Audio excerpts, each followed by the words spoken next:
consulta con cuidado. Antes de empezar, quisiera hablar acerca de algunos conceptos sobre prácticas restaurativas. Las prácticas restaurativas, algunas personas las llaman un movimiento social, algunas personas las llaman una ciencia social, pero ciertamente es un campo emergente de investigación.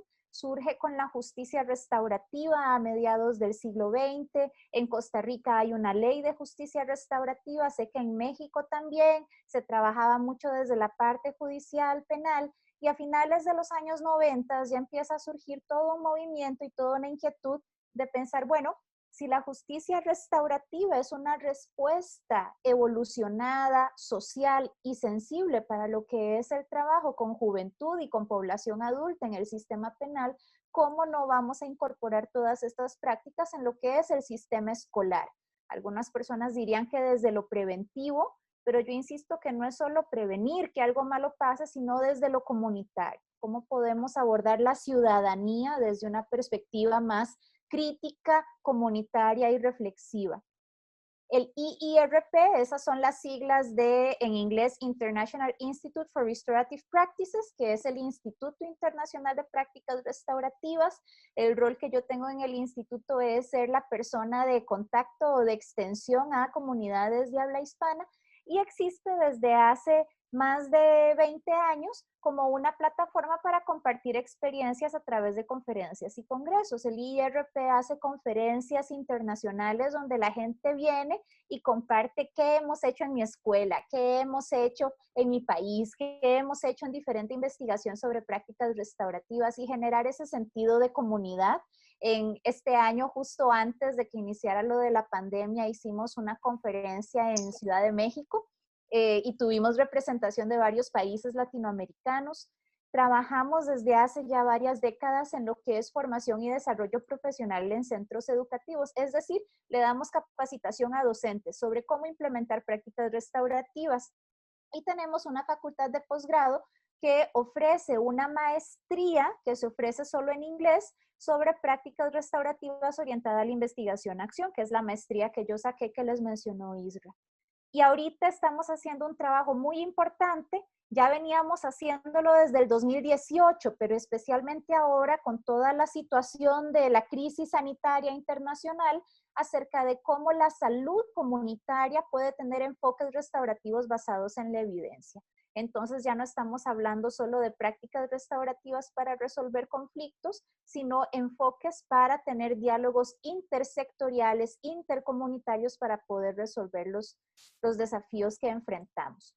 Ahorita voy a hablar en más detalle a qué me refiero con prácticas restaurativas y cómo se ve en la práctica, pero me gustaría mencionar nada más que en el año 2018 se hizo una investigación en Estados Unidos, en el Distrito de Escuelas Públicas en Pittsburgh, y se trabajó con 54 escuelas públicas y colegios. En Costa Rica llamamos colegios, sería como preparatorias, en el caso de México me parece. Y lo que se encontró es que cuando hubo una implementación de prácticas restaurativas a lo largo de 2 años, se dieron efectos significativos en la disminución de las suspensiones y de las expulsiones de estudiantes, mejoraron las relaciones entre estudiantes y maestros, y se disminuyó la brecha racial entre estudiantes, que como ustedes habrán escuchado en Estados Unidos, la manera en la que se manifiesta es que si el estudiante es negro o latino, es más probable que se le mande a medidas disciplinares que si el estudiante es blanco.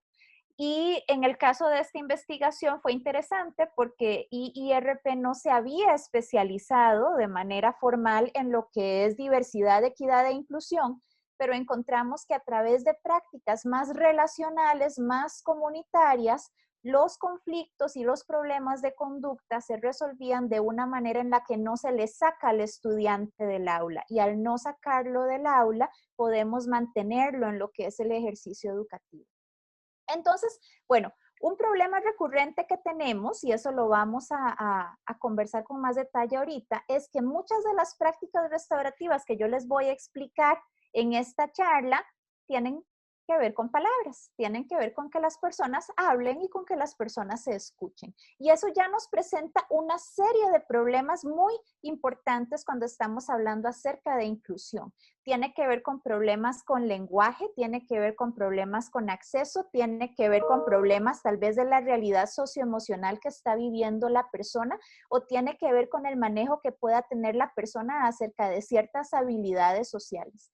Entonces, mucho de las prácticas restaurativas se ha centrado de una manera muy significativa en lo verbal. Poniendo un ejemplo, pues esta charla también, ustedes me están escuchando y yo les estoy contando algo. Pero ¿qué alternativas existen que puedan hacerlas más accesibles e inclusivas? Y para adelantarles un poco el final y arruinarles la sorpresa es que yo no tengo la respuesta. Lo que tengo a partir de esto son cada vez más preguntas que vengo a compartir con ustedes con cada vez más detalle acerca de un problema que, si bien es recurrente, no podemos dejarlo ahí y necesita mucho atención, porque estamos hablando de barreras. Ya no es posible una práctica comunitaria si no estamos haciendo un esfuerzo intencional por gestar entornos inclusivos que puedan aplicar estos postulados transformadores que también involucren ese modelo social de la discapacidad y la diversidad en nuestros sistemas educativos. Sí, no, bueno, y que comprendan la implementación del diseño universal de los procesos de enseñanza-aprendizaje que permitan que los abordajes restaurativos puedan ser disponibles para todos. Y ahí hay algunas experiencias que yo quisiera compartir con ustedes a modo como de ir haciendo plataforma para la conversación que vamos a tener al final. Hemos tenido experiencias en el Poder Judicial de Costa Rica. El Poder Judicial de Costa Rica tiene un programa de justicia restaurativa, de reuniones restaurativas facilitadas por jueces. Es un programa robusto, interesante, fuerte, quizás algunos de ustedes que lo pueden conocer un poco más, pero una de las grandes preguntas que nos hacemos es, bueno, la justicia restaurativa que ya está definida por ley en Costa Rica, ¿qué tanto puede aplicarse en comunidades indígenas cuando no tenemos intérprete y cuando todos los protocolos están elaborados en español?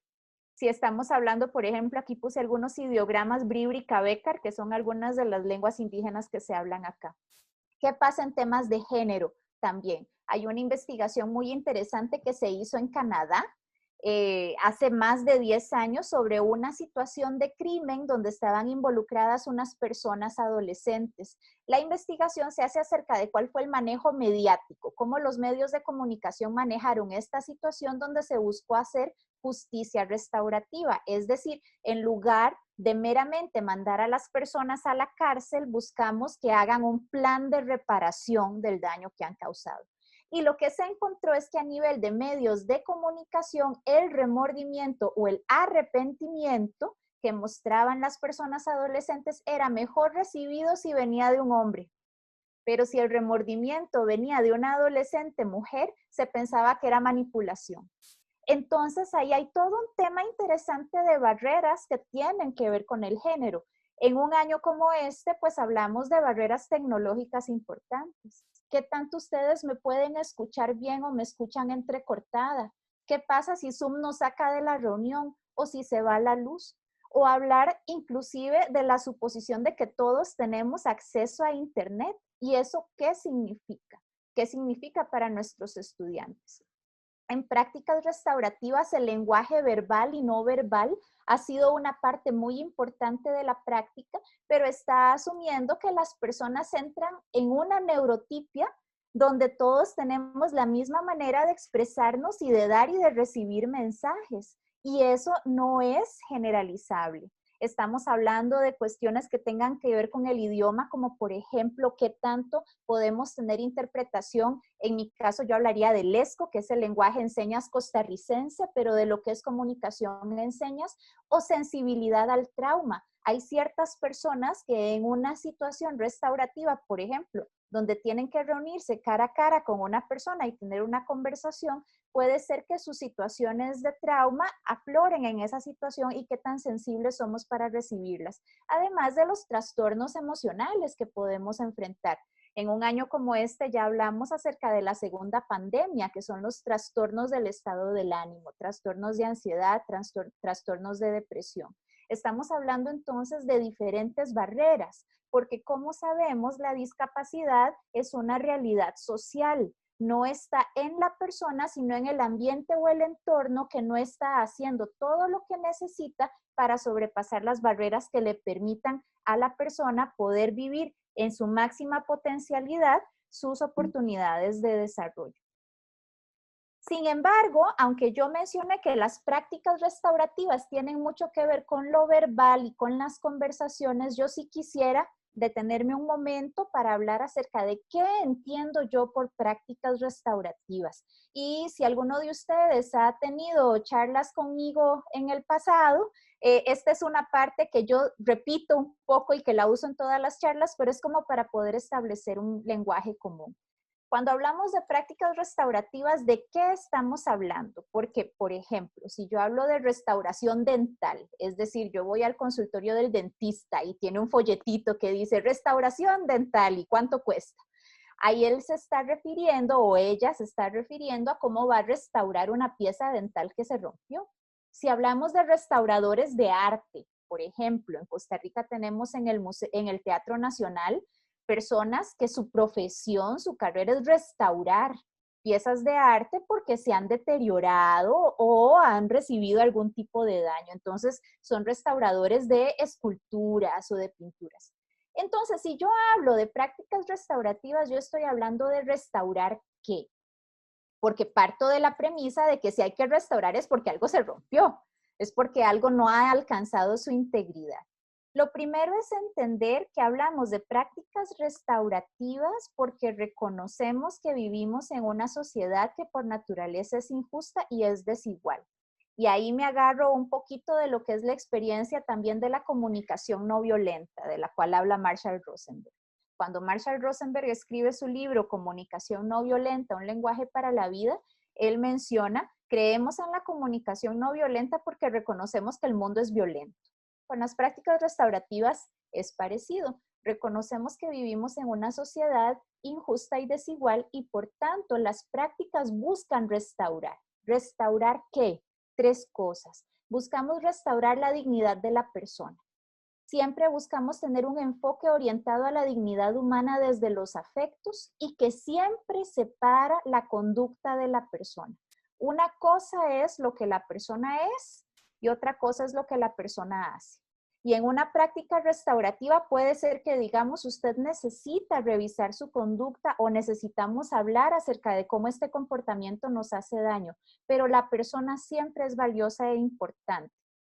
Esta restauración del valor de la persona se puede hacer en algo tan sencillo como cambiar la manera en la que hablamos cuando se da un daño o cuando hay un problema de conducta. Y ahí pues toda la parte de apoyo conductual positivo es muy coincidente. Cuando hablamos, por ejemplo, de cómo es diferente decir, es que esta niña es una mentirosa, a decir, es que esta niña está mintiendo mucho.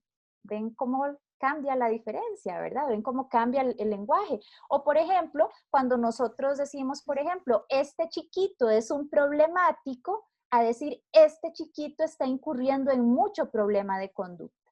Cuando logramos hacer esa separación, que en ocasiones le llamamos esa externalización, externalizamos el comportamiento de la persona, decimos, la niña es valiosa, el chiquito es valioso, es importante, ¿qué es lo que está pasando con su comportamiento? Pero su dignidad, su valor, siempre lo restauramos, siempre lo mantenemos, siempre lo protegemos. De lo segundo que hablamos, cuando hablamos de prácticas restaurativas, es de tener relaciones sanas. ¿Cómo restauramos las relaciones? Si ustedes han oído o leído sobre prácticas restaurativas en el pasado, es probable que se hayan encontrado con un gráfico como el que estoy poniendo en la lámina acá, donde tenemos dos ejes que se cruzan, uno que va de abajo para arriba, que dice control, y uno que va de izquierda a derecha, que dice apoyo. Y entonces busca cruzar. Si yo tengo alto control, pero muy bajo apoyo, mi comportamiento, mi práctica es punitiva. Hago las cosas contra la persona.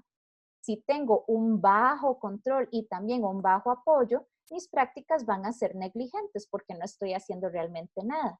Si tengo un alto apoyo, mucho apoyo, pero muy bajo control, no pongo límites, mis prácticas son permisivas, es decir, hago las cosas para las personas. y buscamos que las prácticas sean restaurativas cuando hacemos las cosas con las personas, con alto control y con alto apoyo. A esta ventana de la disciplina social nos referimos cuando decimos cómo restauramos relaciones para que sean saludables. Ahora, este gráfico lo hemos estado utilizando desde hace varios años. A mí me gusta esta versión más moderna que ustedes pueden ver acá, que la desarrolla Dorothy Van Deering, que es una investigadora canadiense, lo publica en el año 2013, aunque hay un libro del 2016 que ella publica al respecto, donde ella dice, bueno, realmente ¿de qué estamos hablando? Cuando hablamos de control, de lo que estamos hablando es de reconocer que la persona es capaz porque es persona y de honrar su capacidad, de honrar su autonomía, de honrar todo lo que puede hacer, de abajo para arriba. Mientras que de izquierda a derecha reconocemos que las personas merecemos amor y pertenencia porque somos personas. Entonces, ¿qué es lo que buscamos con las prácticas restaurativas? Reconocer que las personas son sujetos, son personas que merecen ser honrados cuando hacemos las cosas con ellos, en lugar de pensar que son personas a las que hay que hacerles las cosas como si fueran objetos que deben ser controlados, personas por las que hay que hacer las cosas porque son como objetos que tienen que ser atendidos o rescatados, o como objetos que pueden ser ignorados, invisibilizados, y entonces yo no hago nada. Así que lo que les mencioné, que es lo primero que restauramos, el valor de la persona, separamos a la persona de su conducta. El valor de las relaciones, ¿cuáles son las relaciones sanas? En las que yo puedo reconocer a la otra persona como capaz y merecedora de amor y pertenencia. Le pongo límites en un contexto de apoyo y de afecto. Y estas relaciones son las que nos permiten entonces poder caminar juntos.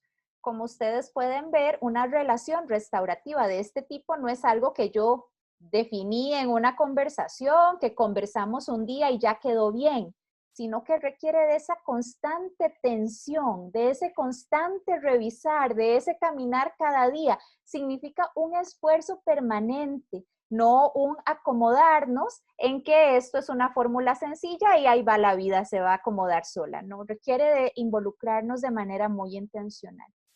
Y finalmente, las prácticas las llamamos restaurativas cuando restauran la confianza comunitaria. Y ese sentido de comunidad en el que hay confianza funciona cuando los procesos en la comunidad son justos, cuando las personas tienen la oportunidad de participar activamente y pueden ser activamente escuchadas, cuando las personas que toman decisiones explican y son transparentes y rinden cuentas acerca de cómo se están tomando las decisiones, y cuando hay claridad de expectativas porque hay una retroalimentación constante. Entonces, prácticas restaurativas restauran que el valor de la persona porque separamos a la persona de su comportamiento. La persona no es lo peor que ha hecho en su vida, la persona no es tampoco lo mejor que ha hecho en su vida, la persona es una persona. Y su comportamiento, pues ahí se verá, pero la persona siempre es importante. Restauramos el valor de las relaciones con alto control, alto apoyo, reconocemos y honramos la capacidad en un contexto de afecto, y restauramos la confianza comunitaria cuando los espacios son inclusivos, participativos, transparentes y hay comunicación y mucha claridad de expectativas. Entonces, si en la práctica muchas de las acciones restaurativas que hemos aprendido son sumamente verbales y eso nos presenta un problema muy importante y que no hemos logrado resolver, el corazón de las prácticas restaurativas sí debería irse dirigiendo hacia la inclusión. Y tenemos prácticas, por ejemplo, como declaraciones afectivas, preguntas restaurativas, reuniones espontáneas, hacer círculos con las personas, tener algunas reuniones restaurativas formales. Estas reuniones formales son el tipo de protocolos que se utilizan en el Poder Judicial. Y si ustedes ven, son muy verbales, dependen de la capacidad verbal, de comunicación no verbal en directo, dependen de la capacidad para prestar atención por periodos de tiempo. Y aunque se han venido adaptando a diferentes condiciones, pues no sobra la pregunta, ¿cómo pueden ser accesibles e inclusivas para toda la población? Y hemos aprendido algunas cosas. Por ejemplo, que todo este modelo de prácticas restaurativas de pronto ha sido un poquito colonizador a la hora de trabajarse. Y el instituto en el que yo trabajo hemos tenido que hacer este proceso de reflexión. De pronto pensamos que una capacitación, por más buena que sea, le acomoda a todo el mundo, en lugar de reconocer que cada comunidad, cada país, cada cultura tiene sus particularidades, donde las herramientas tienen que adaptarse y tropicalizarse. Hemos reconocido que a veces no basta con hacer las cosas con las personas. A veces lo que tenemos que hacer es abrir la plataforma y que las respuestas salgan desde las personas, porque nosotros podemos ser quienes abrimos el espacio, pero no tenemos la experiencia directa que tiene la comunidad. Y tratar de generalizar experiencias globales a situaciones locales de una manera forzada, más bien lo que ha generado es que las prácticas se conviertan en algo artificial o en algo extraño, en lugar de esa experiencia comunitaria para podernos encontrar y para poder construir una mejor realidad.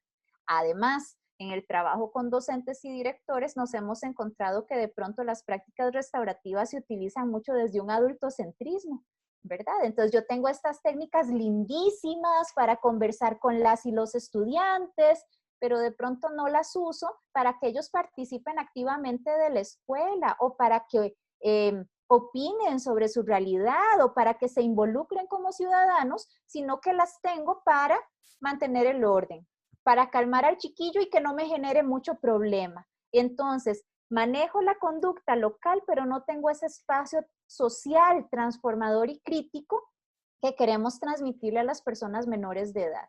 A veces buscamos fórmulas mágicas, quizás fórmulas unitalla, o que parezca que son respuestas sencillas, que se pueden generalizar o recetar a todo el mundo. Nos hemos encontrado situaciones donde en centros educativos usamos las prácticas restaurativas contra las personas o le hacemos las prácticas restaurativas por las personas. Yo le hago el asunto restaurativo para que todo esté bien, en lugar de trabajar con la gente y, más importante, desde las personas, desde la gente.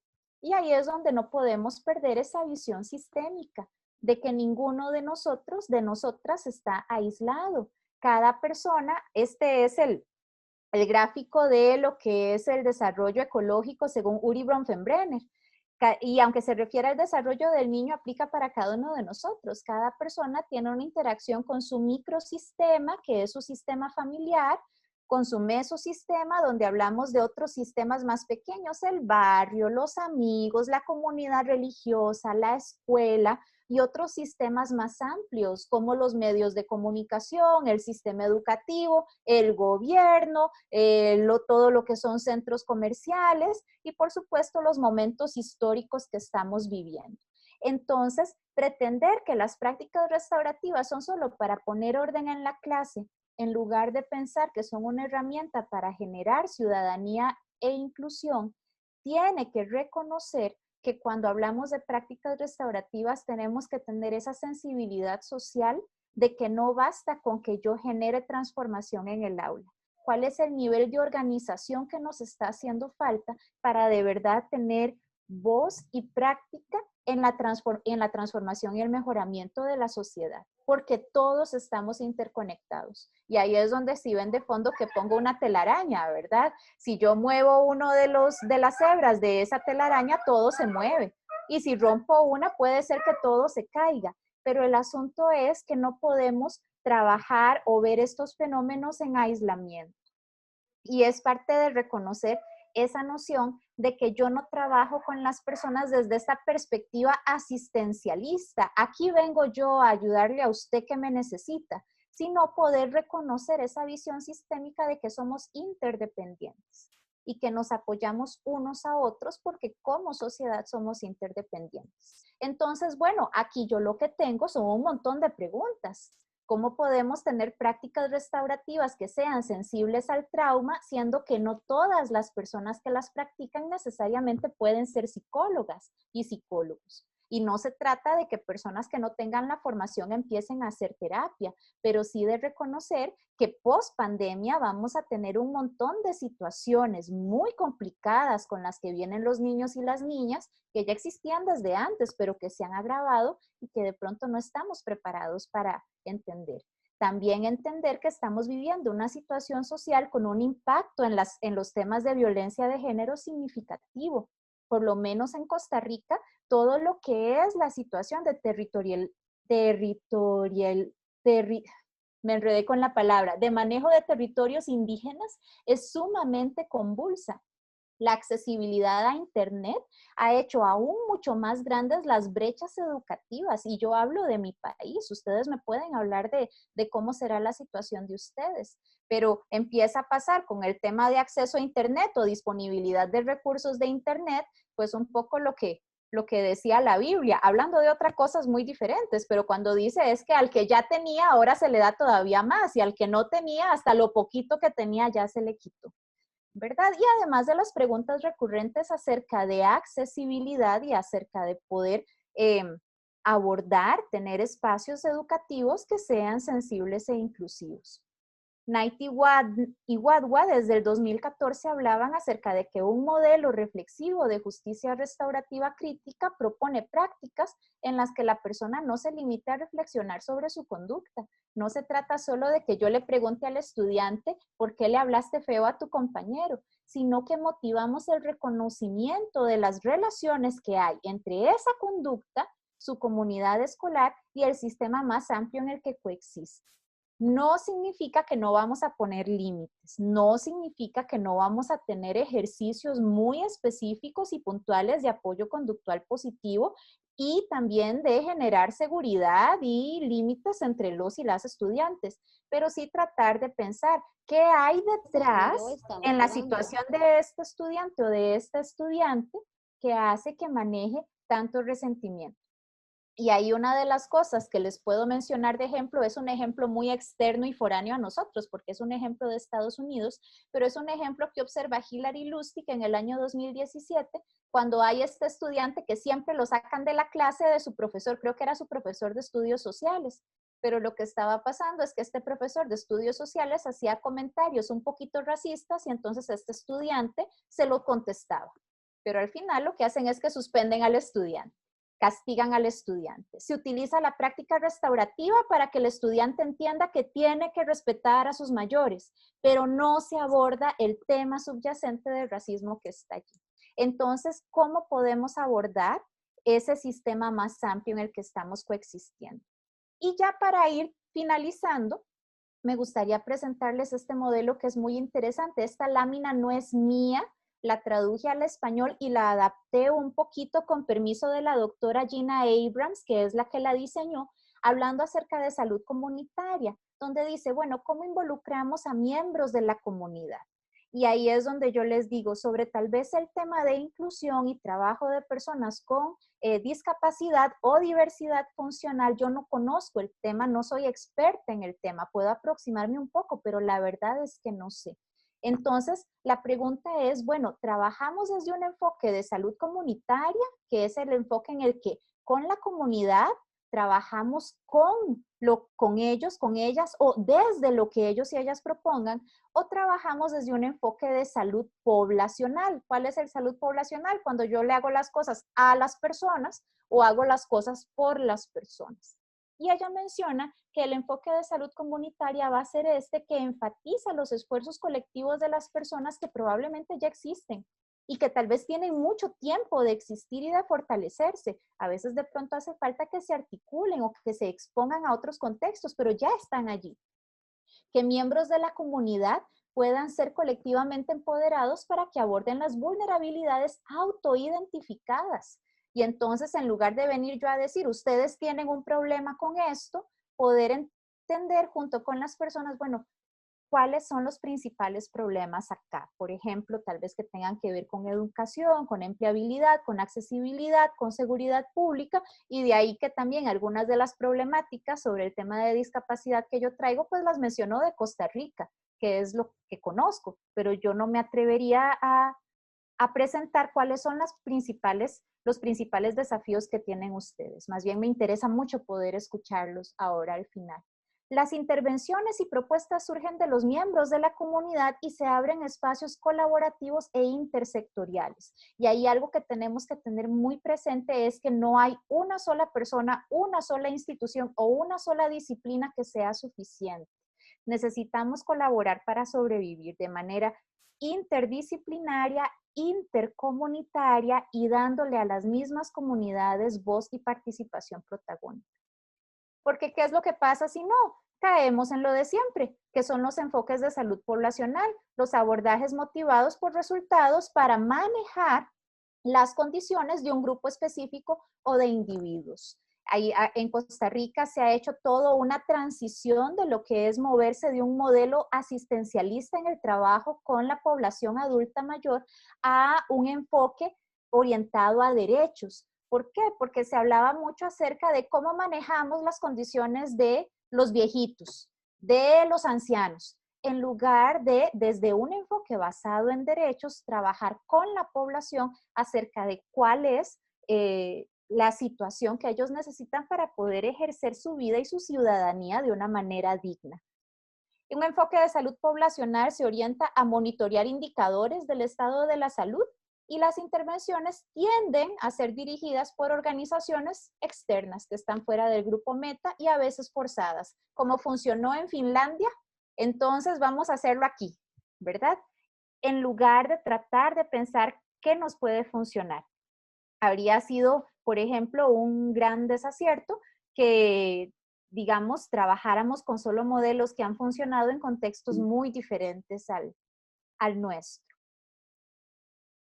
La hipótesis acá, y esto lo cito textual porque esta es una cita de John Braithwaite en colaboración con otros autores que me gusta mucho, es que es el diálogo entre profesionales con competencias específicas y la comunidad de cuidado, que es la que tiene la sabiduría contextual, donde sea esta última comunidad de cuidado la que tome las decisiones finales, lo que resultará en mejores decisiones que la sola discreción de profesionales. Y esto es importante, porque entonces si estamos hablando de problemas complejos como este, podemos incurrir en la tentación de decir, traigamos a un experto o a una experta que nos diga qué hay que hacer.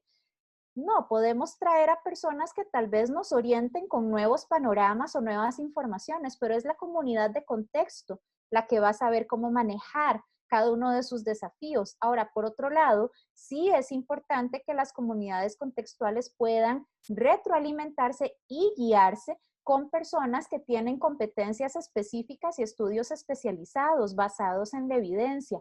Esto es muy importante, especialmente en un tiempo histórico donde hay tanto movimiento anticientífico. Entonces, ¿cómo podemos generar esos diálogos donde lo que arroja la investigación y la evidencia pueda interactuar con la sabiduría del contexto, porque cada comunidad es única?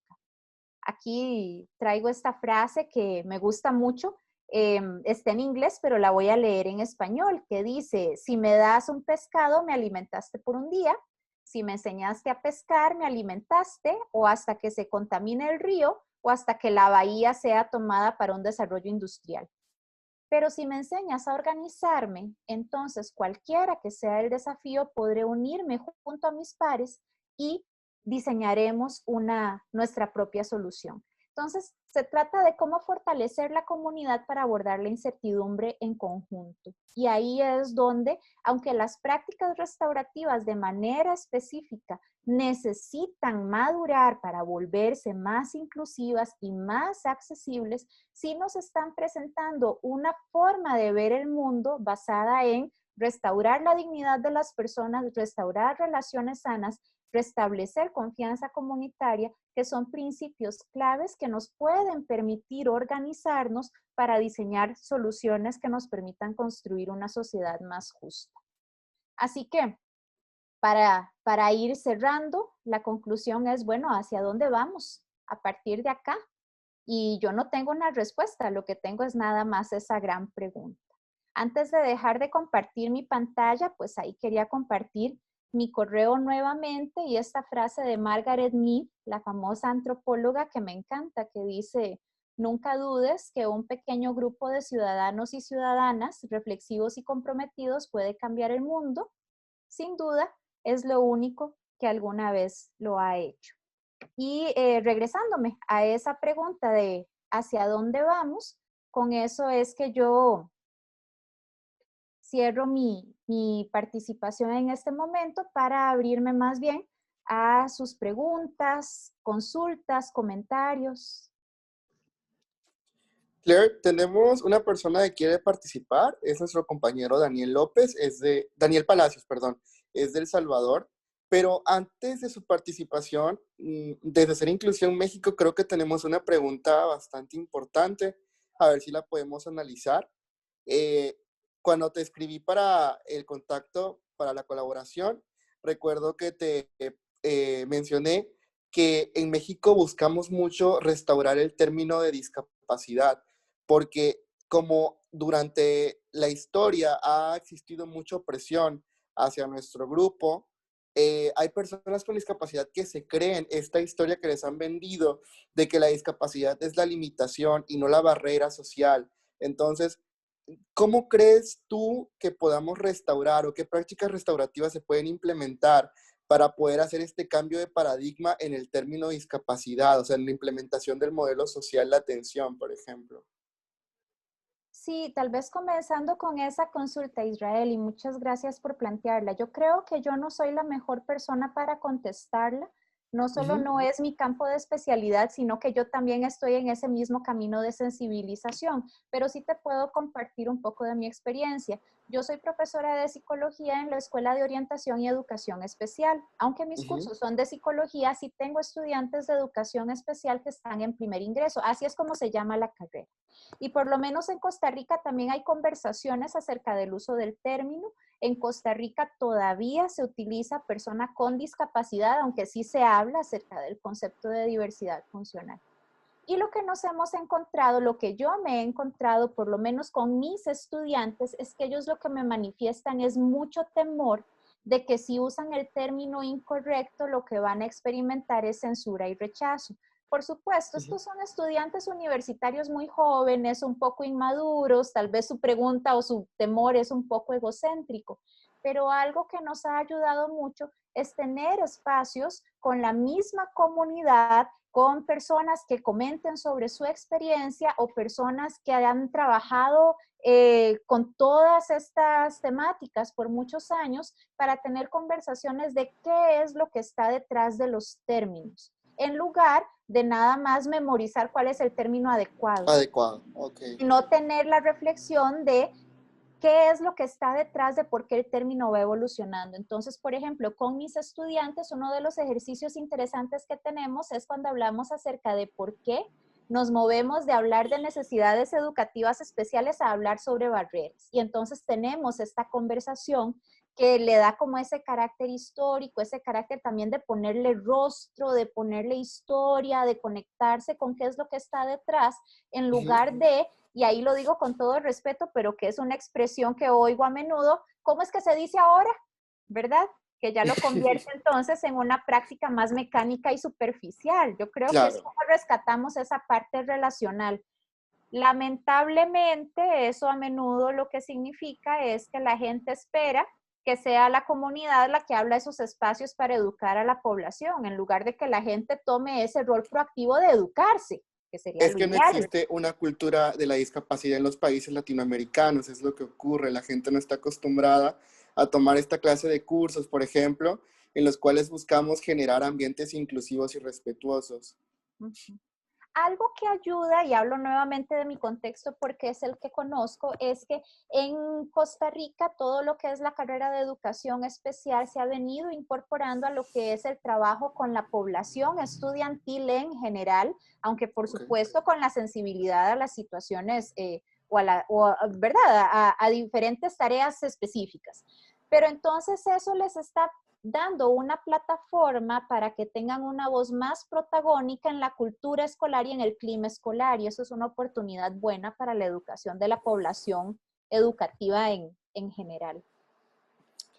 Gracias, Claire. Tomamos nota de todos tus consejos. Daniel, ¿quieres activar tu micrófono para que te escuchemos. Majo, ¿lo puedes apoyar también, por si acaso? Hola, buenas tardes, ¿me Aquí escuchan? estás. Hola, Perfecto, te Daniel, sí, escuchamos lo perfecto. escuchamos. Ok, ok. De antemano, muy buenas tardes a la licenciada Claire, así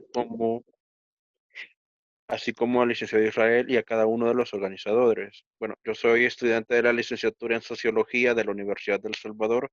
Soy persona en condición de discapacidad visual.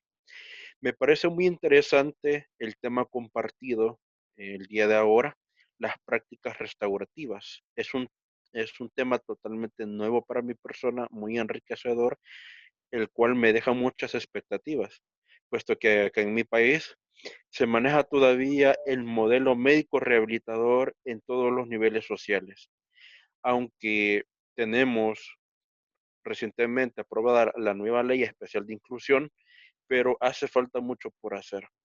Estados latinoamericanos, en su mayoría, no ponen en práctica lo que son, valga la redundancia, prácticas restaurativas en todos los niveles sociales. No solamente hay que hablar sobre los derechos humanos de nosotras las personas con discapacidad, sino que yo puedo abonar al tema de qué estamos haciendo, además de promover la concientización y la validación y garantía de nuestros derechos, pero ¿qué, qué estamos haciendo para restaurar la justicia social y la inclusión social para nosotros las personas con discapacidad? ¿Qué hace el Estado? ¿Qué hace la sociedad en general? ¿Qué hacen las instituciones públicas y privadas? Y bueno, para concluir, yo concuerdo con la licenciada respecto a las barreras para las personas con discapacidad. Cuando se menciona que las barreras en muchas ocasiones están internamente o están externamente, pero hay un intermedio. Las barreras, la barrera más grande que puede existir y que da pie a las barreras en el entorno son las barreras aptitudinales, según el índice de inclusión, ¿verdad? Pero las barreras en muchas ocasiones comienzan en las aptitudes y las aptitudes sol- proyectan, idealizan y concretizan las barreras arquitectónicas, políticas, económicas y culturales, etcétera. Por eso, para comenzar la reconstrucción del tejido social en culturas con bastante anomia social como la latinoamericana, con poca cultura de inclusión, es necesario poner en práctica la justicia restaurativa, las prácticas restaurativas, junto con la restauración del tejido social. Ujú. El tejido social es necesario tomarlo en cuenta y yo por eso comparto lo que mencionó en esta tarde la licenciada. Ese sería mi aporte y pues eh, muchísimas gracias y acá me queda la expectativa. Muchas gracias, Daniel. Me gustaría comentar un par de cosas que usted ha mencionado muy acertadamente y luego mencionar la consulta que hace Giselle en el chat Justo eso te para iba a nosotros mencionar, Claire. también. Ujú. Sí, Ok. aquí la estoy viendo también. Algo que me parece muy importante de lo que menciona Daniel es cómo podemos generar estos espacios, porque esas barreras actitudinales, a ver, ¿cuál es la manera restaurativa de ir construyendo en conjunto estrategias para abordar esas barreras actitudinales? Y tal vez yo que me especializo en lo que es en el campo de la educación, he encontrado que una de las herramientas que las prácticas restaurativas aportan, que puede ser muy valiosa, es el uso de círculos. Porque entonces yo como docente dejo de depender de que mis estudiantes escuchen lo que yo les pido que hagan y más bien se abran a escuchar experiencias diversas que hay en el aula.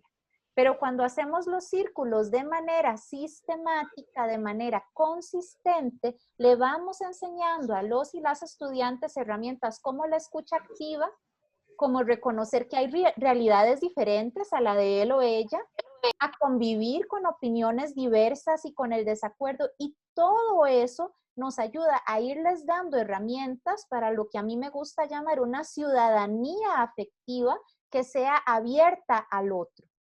¿verdad? Pero yo creo que eso es una construcción que tiene que irse haciendo poco a poco. Lo vamos haciendo en las escuelas, ¿cómo lo hacemos con las personas adultas? Tengo una colega que con un abordaje restaurativo se le invitó para trabajar en un manejo de conflictos con gobierno y con una agrupación de pescadores aquí en Costa Rica. Y era facilitado por una organización internacional muy fuerte, las mesas como que no iban avanzando, había también como, no había respeto, el diálogo no se iba moviendo bien. Y mi compañera facilitó un círculo y en ese círculo todas las personas tuvieron una oportunidad equitativa para hablar y para ser escuchadas. Lograron avanzar algunos acuerdos, pudieron desarrollar algunas propuestas y luego la organización que estaba gestionando la actividad lo que dijo fue, es que ese tipo de prácticas son muy infantiles. De pronto no les parecieron tan profesionales. De pronto les gusta más tener a las personas sentadas en una mesa o con un escritorio o con un experto al frente. Mientras que tener estos encuentros en círculo requiere pues la vulnerabilidad y la humildad de que a cada quien le toca escuchar y ser escuchado y presentarse en su realidad y en su experiencia honesta, ¿verdad? Y eso pues yo creo que es un desafío que nos gustaría pensar que se va a movilizar de arriba hacia abajo, pero aunque hay ley para la justicia restaurativa, aunque hay política educativa para la justicia restaurativa, y es mejor tenerla que no tenerla, en realidad hemos visto que como movimiento social, como práctica social, su movimiento más bien es de abajo hacia arriba. Quiero referirme a lo que es el comentario de Giselle, lo leo en voz alta. Con el propósito de afianzar prácticas restaurativas, ¿cuál sería la estrategia que recomendaría desde su experiencia para articular la creación de políticas inclusivas, la planificación, aplicación y seguimiento de prácticas pedagógicas inclusivas, junto con el accionar de una cultura incluyente desde la primera infancia con continuidad en todos los ciclos de vida?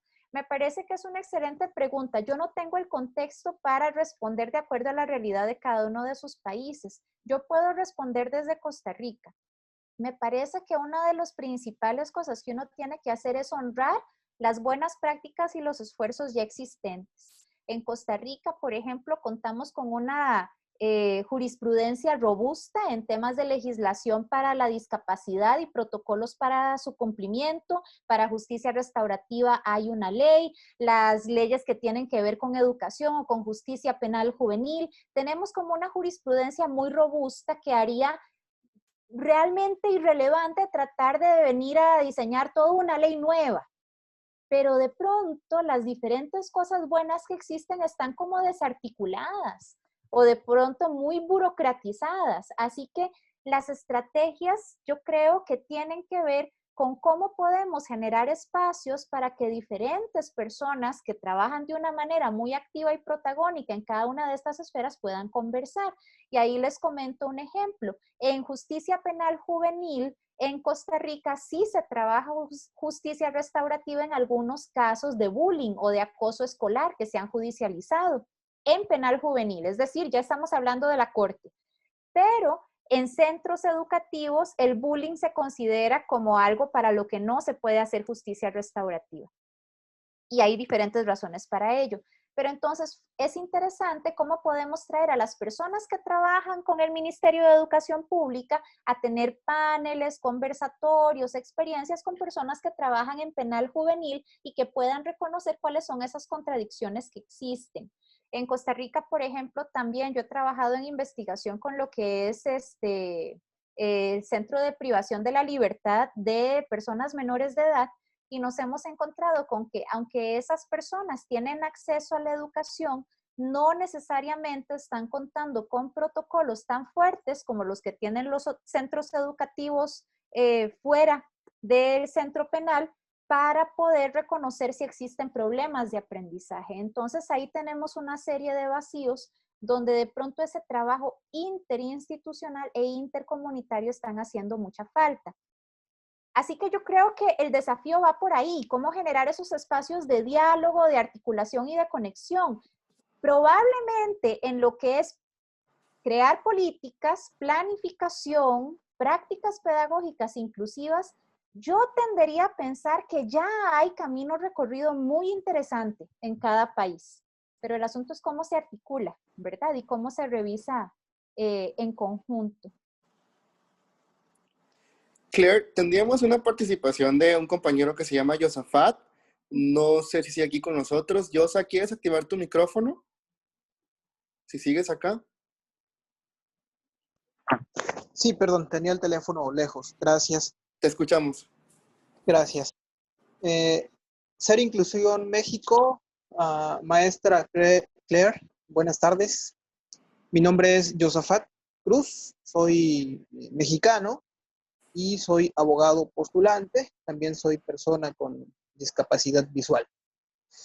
Bueno, yo tengo dos cuestiones. La primera es una pregunta y la otra es un comentario que quisiera acotar a todas estas situaciones que se han venido promulgando durante esta charla. En ese sentido, primero paso a extender mi pregunta. Yo quisiera saber, desde su perspectiva de educadora, ¿qué opinión le merece este sistema de acompañamientos que se van dando a raíz de los sistemas de educación especial?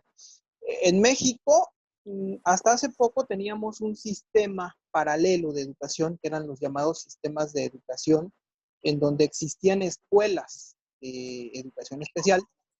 Recientemente, por interpretación de la Corte Mexicana, se ha considerado que la existencia de estos sistemas son de índole inconstitucional y se ha optado por un parámetro de acompañamiento donde existen estos maestros llamados sombra.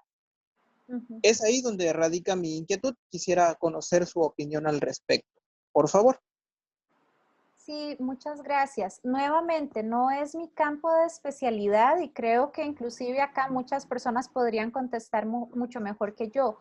Lo que yo sí he podido aprender es que este movimiento que se está teniendo de pasar de tener aulas diferenciadas a tener al grupo integrado con educadoras o educadores sombra cuando se necesitan, nos ayuda a reconocer que la educación necesita ser disponible para todas las personas y que el problema no está en la persona, sino en la oferta educativa que no está logrando ser accesible para todos. Y esto me parece que es una dirección positiva. Sí, también he podido entender que al tener educadores o educadoras sombra, aunque tienen tareas muy específicas en el acompañamiento de ciertas situaciones particulares, también les permite poder estar atentos a cómo ser un recurso de apoyo para la comunidad del aula en general, ¿verdad? Y para otros estudiantes. Yo sí creo que aunque estas direcciones son progresivas y nos ayudan a construir una sociedad más consistente con lo que entendemos como, como sano, como humano, como una mejor manera de poder convivir todos en conjunto, sí me parece que a veces la formación docente o la preparación a nivel de centros educativos no está siendo lo suficientemente fuerte. Entonces se convierten en prácticas que las personas hacen sin tener esa comprensión reflexiva de por qué estamos haciendo eso. Y no se lo logran transmitir a su vez a las familias. Entonces, creo que ahí tenemos un desafío muy importante donde la formación docente de cualquier persona que se esté formando para ser educador o educadora pueda tener esta comprensión de una manera más sólida y más robusta en lugar de que sea algo que se destine solo a las personas que estudian educación especial. Muy bien. Muchas gracias por su comentario. Finalizo mi intervención diciendo que esta circunstancia o esta figura de las prácticas restaurativas tienen que ver con una tendencia, yo prefiero llamarle cultura, relacionada con la paz. algunos teóricos la llaman cultura de paz, y se desprende de una serie de mecanismos llamados alternativos para resolver conflictos. Inicialmente en México surge porque se hace una reforma a la Constitución en materia penal. Esto desprende un andamiaje de otros elementos relacionados con esa materia, pero en su quehacer jurisdiccional, la Suprema Corte de Justicia de la Nación ha ido estableciendo lineamientos que hoy en día únicamente no se reducen a la materia penal, sino que también se están extendiendo hacia otras materias como el derecho familiar, el derecho mercantil, ahora recientemente el derecho del trabajo. Pero lo que quiero yo denotar no es tanto esta cuestión, sino precisar, y con esto retomo una parte de su charla. En México nosotros, al menos como abogados, teníamos una tendencia formalista, eminentemente litigiosa. No había otra forma de resolver un conflicto más que el litigio, el pleito jurídico. Pero con esta serie de mecanismos se ha optado por quitarle ese formalismo al derecho y dejar a salvo la posibilidad de que los intervinientes en un conflicto puedan resolverlos por sí mismos, claro, en algunos casos mediante la intervención de un tercero, que se llama facilitador. Y en este contexto surgen estas figuras de los círculos de paz, las juntas restaurativas, que yo las he visualizado en conflictos que tienen que ver con una comunidad o con una colectividad en sí. Entonces, me llama mucho la atención que hoy en día se le esté dando ¿cómo decirlo? Este punto de vista enfocado hacia la discapacidad. Creo firmemente que para poder cambiar una mentalidad es necesario apostar a nuevos paradigmas, a nuevos sistemas, y con lo que he escuchado de usted el día de hoy, me queda claro que si bien es cierto, en Latinoamérica y primordialmente en México, todavía estamos dando pequeños pasos que indician que vamos hacia ese camino, a tomar en cuenta una inclusión, también lo es que es necesario ahondar más en el tema de las prácticas restaurativas, principalmente en materia de educación, porque es donde se encuentra la raíz para poder cambiar la ideología, no solamente de un individuo, sino de una colectividad en sí misma. Eso es todo, maestra. Nuevamente le reitero mis agradecimientos y mis felicitaciones por su magistral ponencia. Muy amable, Josafat. Quisiera dirigirme a una consulta que está en el chat de Isaí de parte de Guatemala. Chat de Guatemala, ok. Con respecto a las prácticas restaurativas, me surge una duda. Cuando hablamos de estas prácticas, hablamos no solo de lo que piensan en la sociedad, sino la misma persona con discapacidad muchas veces llega a pensar sobre su propia limitación como algo terrible. Okay. Muchas gracias por la consulta. Aquí hay dos elementos que es importante tener en cuenta. Un elemento importante a tener en cuenta es que las prácticas restaurativas no pueden ni vienen a ser sustitutos para los abordajes terapéuticos cuando una persona necesita pues tener este acompañamiento emocional y este acompañamiento para afrontar que le permita pues sanar las cosas que tiene que sanar a nivel personal.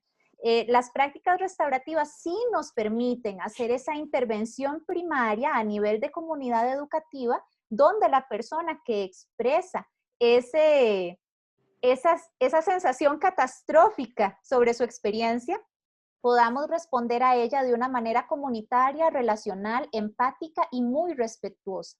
Pero sí hay espacios terapéuticos que deberían de estar relacionados para poder responder de una manera integral.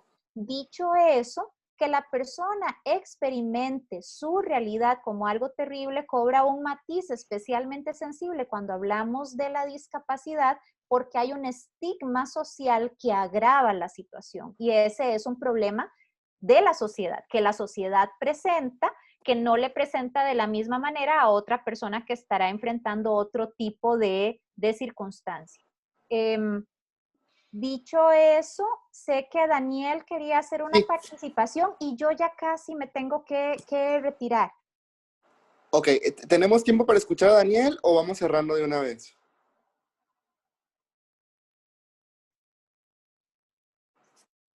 Claire, ¿me escuchas? Sí, te escucho. No sabía que era mí a quien me estabas No, preguntando. sí, te preguntaba si tenemos tiempo de escuchar a Daniel o Hola, te ¿me retiras. escuchan?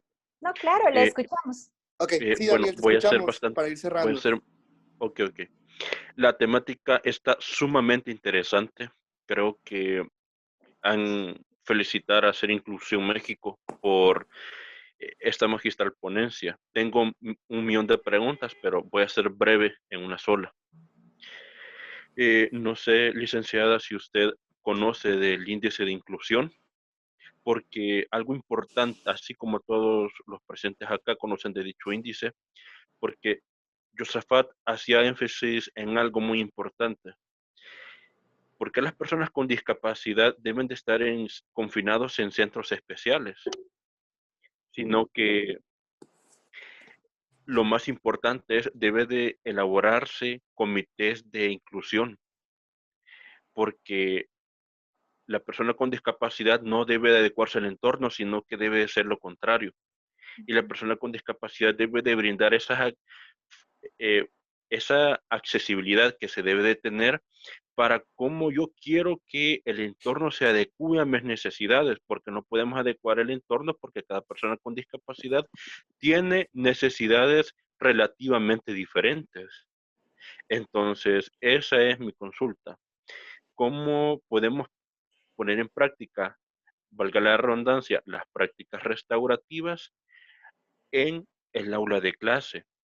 Esa sería mi intervención y muchísimas gracias por toda la información. Muchísimas gracias, Daniel. Yo a través de Israel les voy a pasar algún material relacionado con prácticas restaurativas. Yo les aseguro que las cosas que yo llamo prácticas restaurativas, hay varias que es posible que ya las estén haciendo. Sin embargo, yo iniciaría por decirles que seamos más intencionales en hacer círculos, en tener esos espacios equitativos de participación y de que las personas se conozcan y compartan sus experiencias de maneras que sean sanas y que sean pues apropiadas para su realidad y para sus edades. Pero yo les voy a ir mandando esos materiales. Sí me parece que en la medida en la que generamos espacios más participativos y donde vayamos formando a nuestra comunidad escolar para la escucha activa y para la sensibilidad a la diversidad, pues ahí iremos abriendo camino.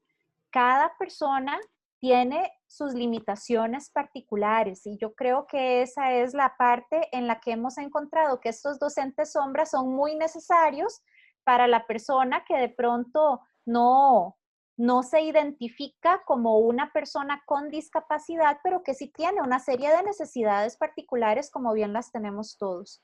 Yo les agradezco también pues su solidaridad y su comprensión en compartir este espacio conmigo. Este es un tema que me inquieta mucho y con el que me siento muy comprometida, pero en el que reconozco que yo misma tengo muchos vacíos y agradecerle nuevamente a Hacer Inclusión México por el espacio. No, Claire, al contrario, más que felicitarnos a nosotros, como lo hizo Daniel, es felicitarte a ti, agradecerte mucho por tu colaboración y Ser Inclusión México de verdad se encuentra muy agradecido y muy comprometido con las prácticas restaurativas. Buscaremos formas de poco a poco ir implementando estas prácticas en la discapacidad y proporcionar apoyos a nuestros compañeros docentes para juntos poder restaurar en discapacidad. Muchísimas gracias a ti, Claire, por acompañarnos desde Costa Rica, por regalarnos tu tiempo y gracias a todos por acompañarnos. Buena tarde y espero verlos pronto mañana. Muchas Hasta gracias luego, a Claire. todos. Buenas Gracias. tardes. Buenas tardes, Claire. Muchísimas gracias. Muchísimas gracias. Excelente. Chicos, los vemos Muchas mañana a gracias. las 6. Excelente A las 6 ponencia. mañana. Listo. Gracias. Esperamos vernos de alguna manera. Adiós, muchas gracias. Hasta Bendiciones. luego. Hasta luego.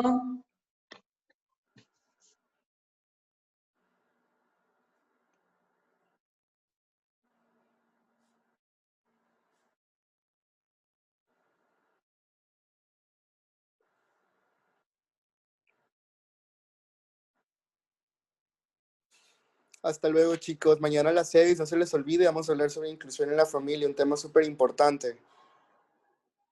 6 de la tarde, hora México. Si tienen duda con la hora de su país, por favor envíenos un correo o contáctense al grupo de WhatsApp. Chao. Saludos, Gaby. Hasta luego a todos. Cuídense mucho. Buena tarde para todos.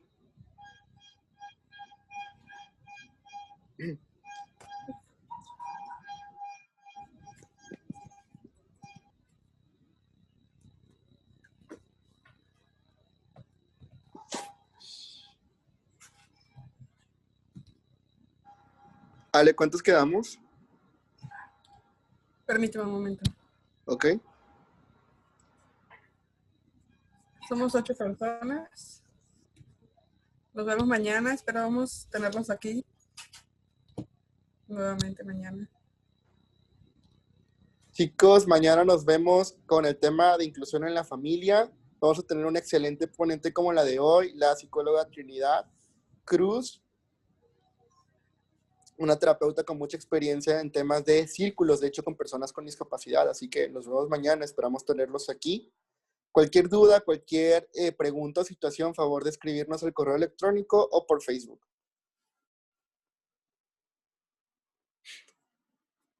Un saludo a todos, muy buena tarde, buenas noches, cuídense mucho.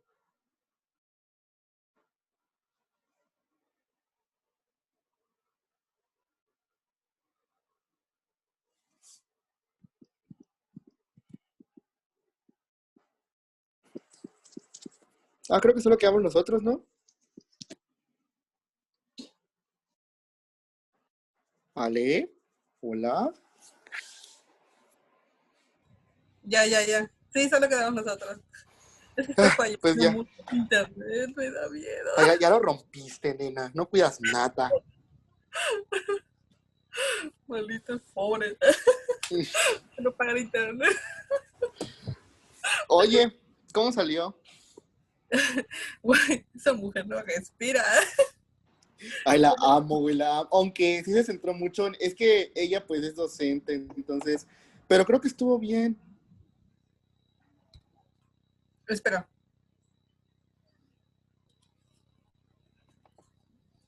Majon ha dejado de grabar, ¿verdad?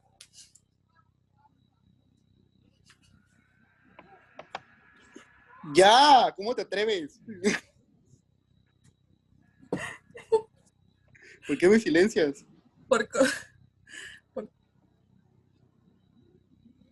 ¿Qué? Me sigue saliendo que está grabando. Ay,